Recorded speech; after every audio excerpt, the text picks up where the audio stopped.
Good morning, everyone, and welcome to the Unitarian Universalist Church of Augusta. My name is Barbara Bowen. I'm your worship associate this morning, and we're really glad you all joined us for this beautiful day. Our sermon this morning in honor of Passover is titled A Very Old Question. Will be delivered by our minister, Reverend Don Cameron. And now to start our service, I'll turn you over to our music director, David Netjes, for our opening hymn. Good morning, everybody. To tie in with our Passover theme today, our opening hymn is Wade in the Water, and we are led by Patricia Childs. Please sing along at home.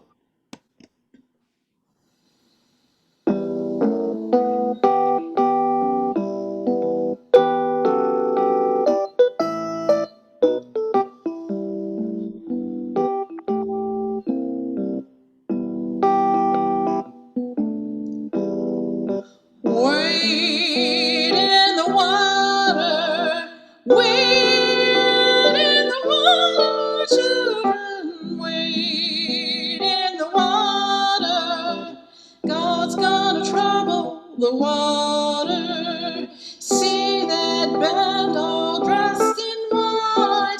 God's gonna trouble the water. The leader looks like an Israelite. God's gonna trouble the water. Wade in the water. Wade in the water, children. Wade in the water. God's gonna trouble the water. See that band all dressed in red. God's gonna trouble the water. It looks like the band that Moses led. God's gonna trouble the water. Wade in the water. Wade in the water, children. Wade in the water. God's gonna trouble the water. Thank you. That was beautiful. And now we'll have a few announcements from Marsha Wurst, our board member. Good morning, everyone. I think one of the bigger announcements is that this week is going to be the last week we're going to be using the webinar format for our church services. Next week, we're going to be switching to a different format, and you'll be able to just follow the link and come right into the service. There won't be any more need to register. Again, this is starting next week. The links for the service are going to be there in the e-announcements and also on the web page. And I think Laura's going to be sending out an email with that information in it also. Sunday RE classes have resumed, and they're for school age kids, grades K through 5. And they are meeting from 10:10 to 10:15, and this is on Zoom. And the classes are led by Lynn Bonner with help from Kim Miner. We have middle and high school age youth group. They're going to meet this evening online from 6:30 to 8. And the Zoom link for both of these RE events is in your e-announcements. There will be a fourth Sunday Vespers gathering this evening at 7 p.m. and that's outside and online, outside of the church. The Zoom connection is in the e-announcements, and contact Jezebel for more information. Our UU Monday meditation group gathering will meet online and face-to-face in the sanctuary in a hybrid meeting. For online information, contact Elizabeth McNabb or Melanie Roberts, and contact Chris Garcia if you'd like to meet him at the church to attend in person. The Wednesday evening exploration group meets this Wednesday, March 31st at 7 p.m. via Zoom. And they'll be discussing How to Be an Anti-Racist by Ibram X. Kendi. Call Jan Parsons for more information. Our church office will be closed from March 31st through April 18th. And you can check this week's e-announcements for any contact information for these groups and for other groups that I've talked about today. Thank you and enjoy the service.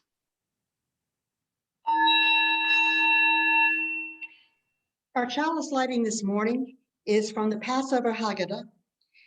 May the light we now kindle inspire us to use our powers to heal and not to harm, to help and not to hinder, to bless and not to curse, to serve you, Spirit of freedom.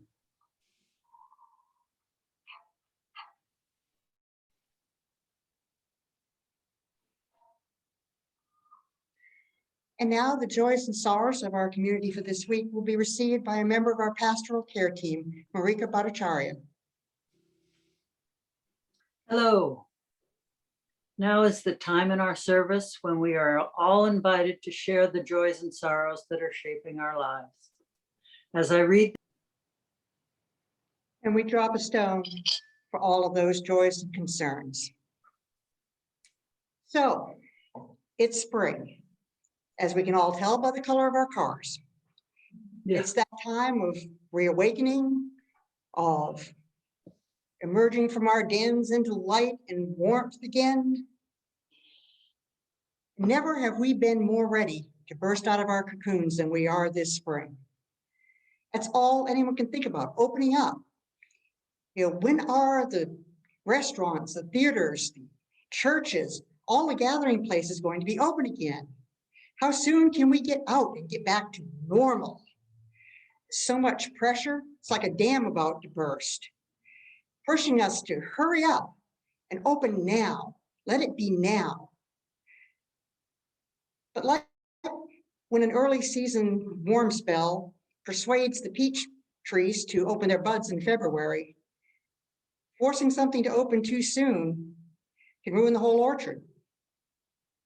So this morning, let's meditate on those spring flowers that wait to open in the fullness of their own time.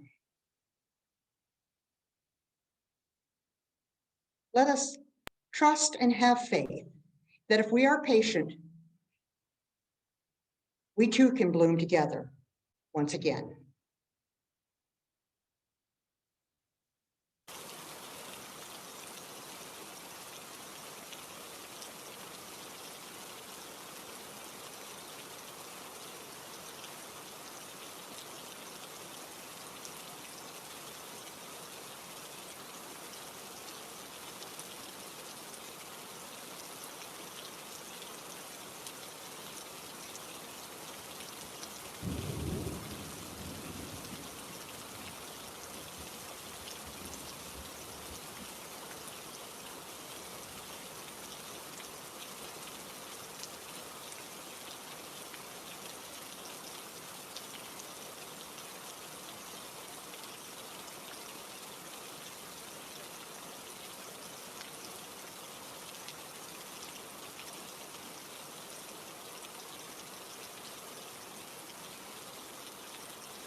Now, for our last Sunday of Women's History Month, our reader will be Arwen Kiss. Let's give her a moment to get down off the tech deck.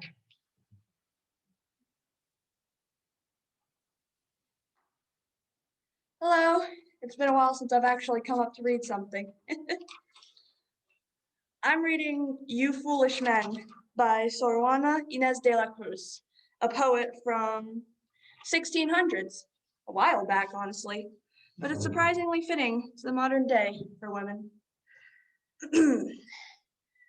You foolish men who lay the guilt on women, not seeing you're the cause of the very thing you blame.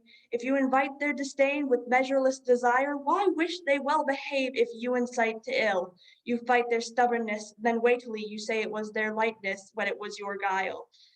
In all your crazy shows, you act just like a child who plays the boogeyman, of which he's then afraid. With foolish arrogance, you hope to find a Tice in her you court, but a Lucretia when you've possessed her. I don't know how to say it. What kind of mind is odder than his who misses a mirror, then complains when it's not clear? Their favor and disdain you hold in equal state. If they mistreat, you complain. You mock if they treat you well. No woman wins esteem of you. The most modest is ungrateful if she refuses to admit you. Yet if she does, she's loose. You are always so foolish, your censure is to blame. The one you blame for cruelty, the other for being easy. What must be her temper who offends when she's ungrateful and wearies when compliant? But with the anger and the grief that your pleasure tells, good luck to her who doesn't love you, and you go on and complain. Who has embraced the greater blame and passion, she who solicited falls, or he who fallen pleads? Who is more to blame though either should do wrong? She who sins for pay, or he who pays to sin? Why be outraged at the guilt that is of your own doing? Have them as you make them, or make them what you will. Leave off your wooing, then with greater cause you can blame the passion of her who comes to court. Patent is your arrogance that fights with many weapons, since in promise and insistence you join world, flesh, and devil.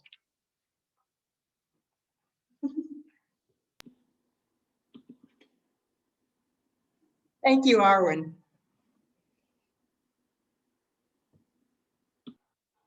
Now, our church has held up very well through this time of isolation and adversity.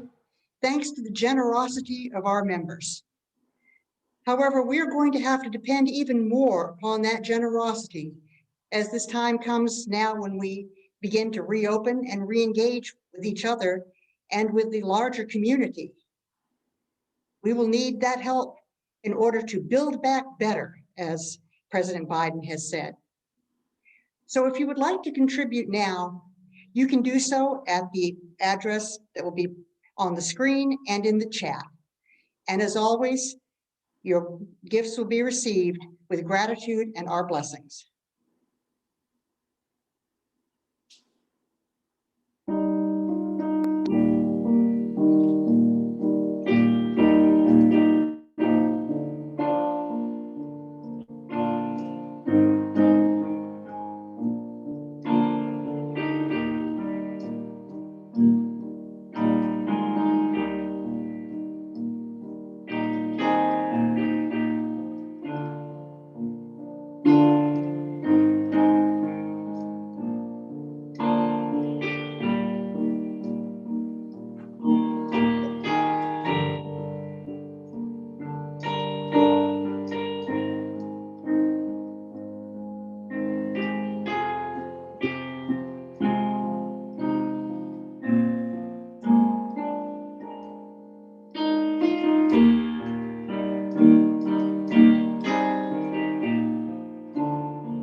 Thank you, David. I love that song. It's a very old question, excuse me, this Passover question. How will you serve freedom? Will you use your powers to heal or to harm, to help or to hinder, to bless or to curse? These are all questions that go to the heart of what it means to be human. Now, if you fall on the wrong side of these questions, like the Pharaoh did in the biblical story of the Passover, plagues of blood, frogs, gnats, lice, vermin, wild beasts, boils, and worse, if you can imagine worse, will rain down upon you. All this, of course, is figurative.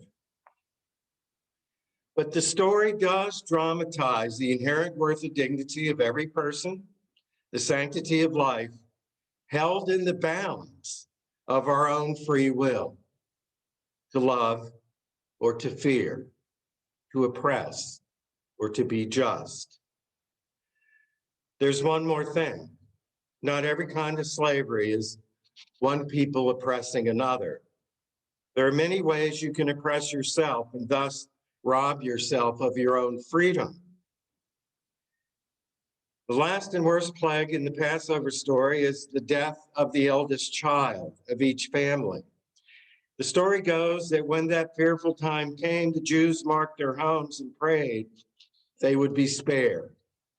So the angel of death passed over them and their children, and they lived, soon to be led out of Egypt to freedom. For me, the most poignant words in the Passover Seder are these: we grieve for the sufferings of our brothers and sisters, the Egyptians, who you remember drowned in the Red Sea. However, that desire to ask for a special favor, to be spared the trials of others, is so ancient and so powerful. Excuse me. One of the oldest prayers has got to be, dear God, can the bad stuff please happen to somebody else? When I was a little boy, monsters lived in the house. Late at night, lying in bed, I'd hear a voice, pull the covers over my head and pray, dear God, let the monsters get anyone but me. Now, years later, sometimes I can still feel that way. I don't want to know. I just want to pull the covers over my head and say, there's nobody here. The room you're looking for is 2 doors down on the left. I know the feeling of wanting it to happen to somebody else. It's pretty powerful. To be passed over, to be the chosen people of God, to be the ones who are saved by God's Son, or to be the final seal of the one true religion, or to be the ones who are Jehovah's true witnesses, or to be the one religion that is so tolerant, we just know we are one up on everyone else. The desire to be set apart, to be special, to be spared the sorrows and hardships of the rest of the world is universal, but it's also foolish. Any look at history, any look at our own lives will show us that we are not passed over. None of us is passed over. Buddhists tell a story about this truth. There was a grieving mother whose young baby had died.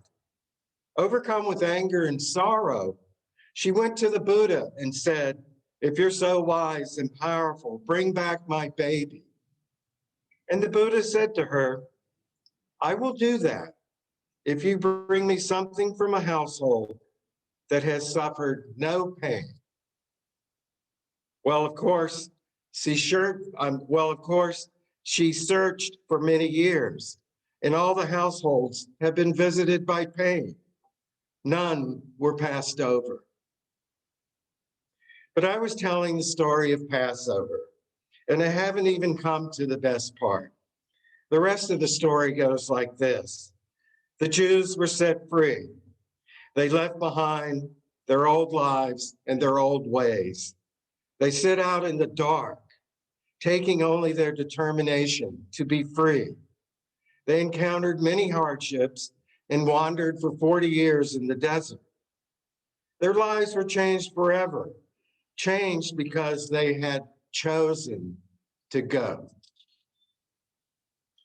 Part of the story tells of waiting in hope and fear for divine favor or blind luck, depending on your theology. And part tells of a decision to act, a choice made by free will. One is passive, the other is active. Herein lies our own story. What does it mean to be human? What does it mean when we cannot choose what happens to us, but we can choose how we deal with it? One of the tasks of religious faith is to reinterpret the stories in the light of your own lives, or in the light of our own lives. Begin by thinking of the ways you are enslaved. There are too many dramas of fear and freedom being played out all over this planet. Which one of these international tragedies will next spill over onto our shores?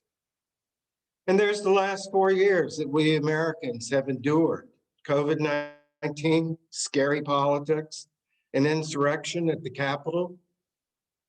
There are people who are afraid for their lives and for the safety of their children, waiting at our southern border. The mass shootings continue. Some happen nearby in Atlanta and Ackworth. And white supremacy is fighting back as our governor signs a Jim Crow voter suppression bill into law. And there are women nearby who have lived in the terror of violence at the hands of their partners, who have had to take their children and flee in the middle of the night to a shelter without waiting for the bread to rise. It's an allusion to the Passover story. Today, we don't have plagues of frogs, gnats, and boils, but there are plenty of plagues to go around.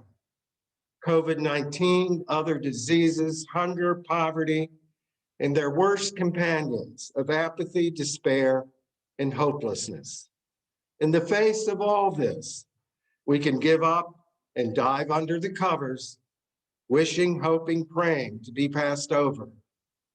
Or we can rise up, throw off the covers, and meet the challenges. There is so much work to be done in the world, much to be given, and much to be received. And there is much work to be done in our hearts as well. Not every kind of slavery is one people oppressing another. Sometimes we live under our own oppression. If you want to be free, think of how you are enslaved. Are you enslaved in a way of life or a way of being that has outgrown its usefulness? Are you enslaved to someone else's idea of what you should be and how you should live? Are you enslaved to wanting more and never being satisfied with what you have? Do you crave more things, more respect or status, higher grades for your children, a perfect house, a better lawn, and everything just the way everybody says it should be? Are you enslaved to old ways of acting and reacting that kills any chance of change or transformation in your life? Does doubt or fear hold you captive?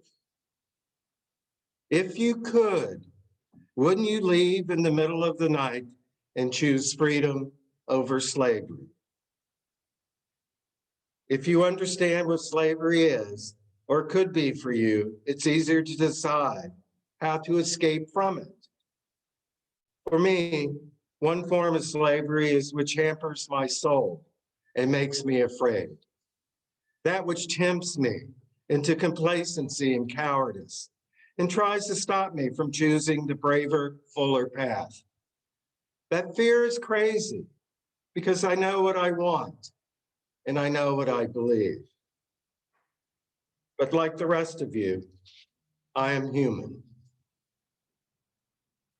We have to face our limitations in humility and wisdom, even while we shoulder the strength to go on and choose to live the way we want to.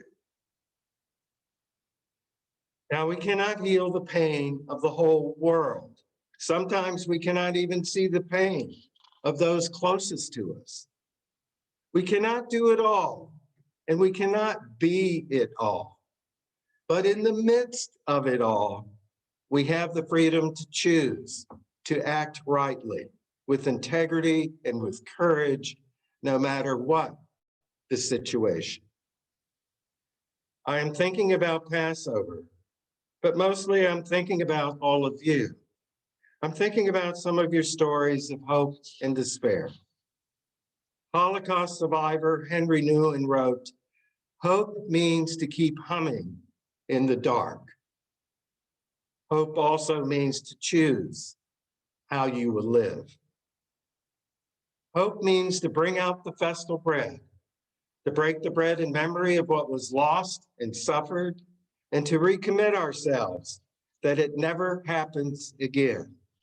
Hope means to raise our voices together and to sing our songs of freedom, songs that inspire us to use our powers, to heal and not to harm, to help and not to hinder, to bless and not to curse, to serve you, Spirit of freedom. Happy Passover, everyone. David? Thank you, Reverend Don. Those are some really inspiring words, and I think those are some good things we can take with us as we go through our week. Before we get to our closing hymn, I should say that for the final week, and this time I'm correct, the final week of Women's History Month, we celebrated that by, I was playing The Rose at the offertory. I'm sure many of you recognize it. That was recorded by Bette Midler.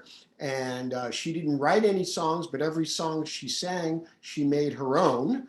And The Rose was actually written by a woman, Amanda McBroom, who has spent many, many decades as a successful songwriter, often behind the screens, has had many hits, only of which The Rose is her biggest hit. And so we celebrate both those women this week for Women's History Month. Our closing hymn is going to be hymn number 300, With Heart and Mind. And our postlude will be Blue Skies by Irving Berlin in honor of this beautiful weather we're having. Please join along in hymn number 300. And once again, Patricia Childs is our song leader.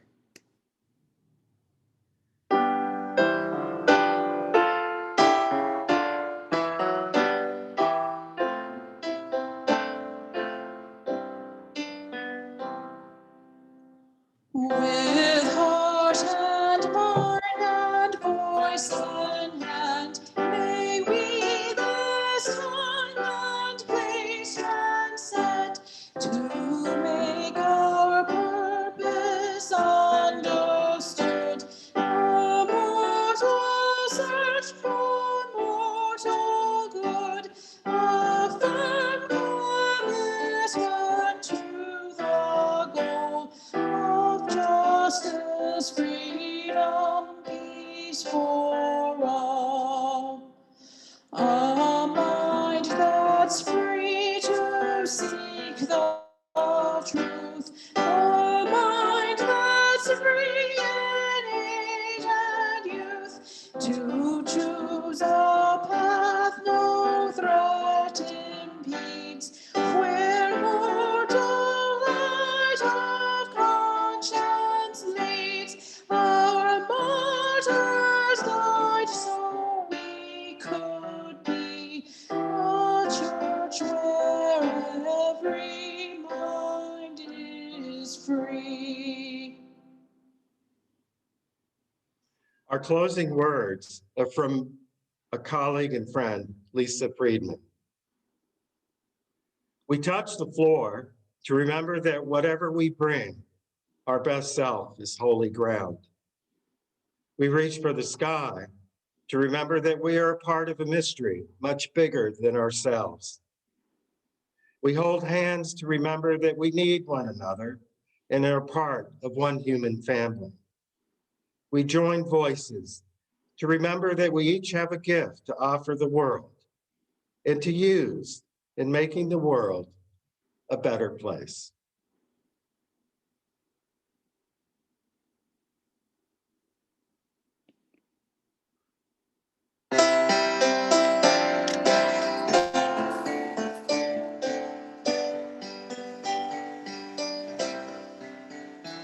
Spirit of life, come unto me. Sing in my heart the streams of compassion, flowing lovely wind, rise in the sea. Moving the air, giving life a chain of justice, root for miracles, ways to set me free. Spirit of life, come to me, come to me. Really want to sit.